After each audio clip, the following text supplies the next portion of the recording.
السلام عليكم ورحمة الله وبركاته. ومعكم النشرة الإخبارية لحزب التحالف الوطني المصري.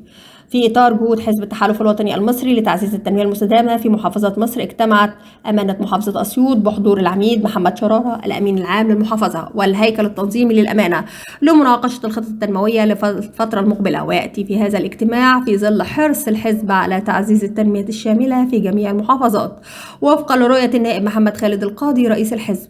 العميد محمد شرارة الذي تولى مسؤولية أمانة محافظة أسيوط قد أثبت قدراته القيادية والتنظيمية في دفع عجلة التنمية وتحقيق الأهداف الاستراتيجية للحزب.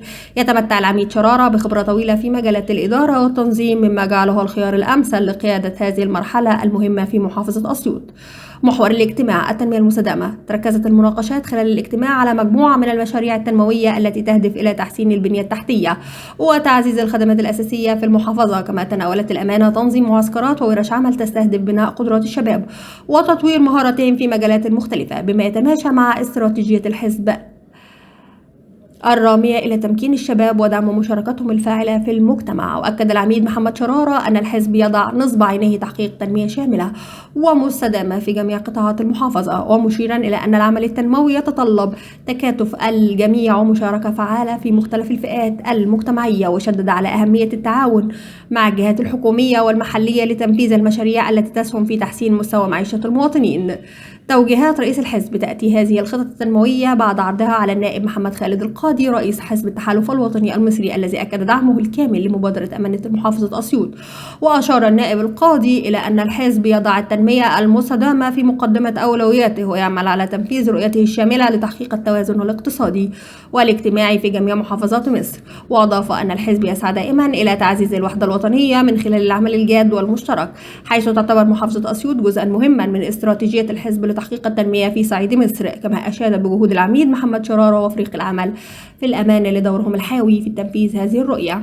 ورشة العمل والمعسكرات. من بين الأهداف التي تم مناقشتها في الاجتماع تنظيم ورشة عمل ومعسكرات تدريبية تستهدف فئات الشباب والمرأة والمجتمع المدني، وتهدف هذه الورش إلى تطوير المهارات القيادية والمهنية، مما يساهم في تأهيل الشباب لمواجهة تحديات سوق العمل ودعم المرأة في مختلف المجالات الاقتصادية والاجتماعية. وأكد العميد محمد شرارة إلى أن هذه الورش تأتي ضمن خطط الحزب لخلق بيئة تعليمية وتدريبية تساهم في تحقيق أهداف التنمية المستدامة على المدى الطويل، مشيرا إلى أن الحزب سيعمل على تقديم الدعم الكامل لجميع المشاركين في هذه المبادرات.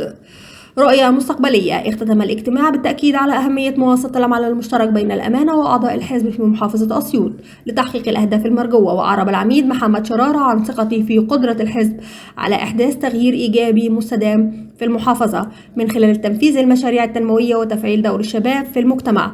بهذه الرؤية الواضحة يتطلع حزب التحالف الوطني المصري إلى مستقبل مشرق لمحافظة أسيوط، حيث يسعى إلى تحسين الظروف المعيشية للمواطنين ودفع عجلة التنمية إلى الأمام تحت قيادة النائب محمد خالد القاضي ودعم العميد محمد شرارة وأمانة المحافظة. دمتم سالمين، والسلام عليكم ورحمة الله وبركاته.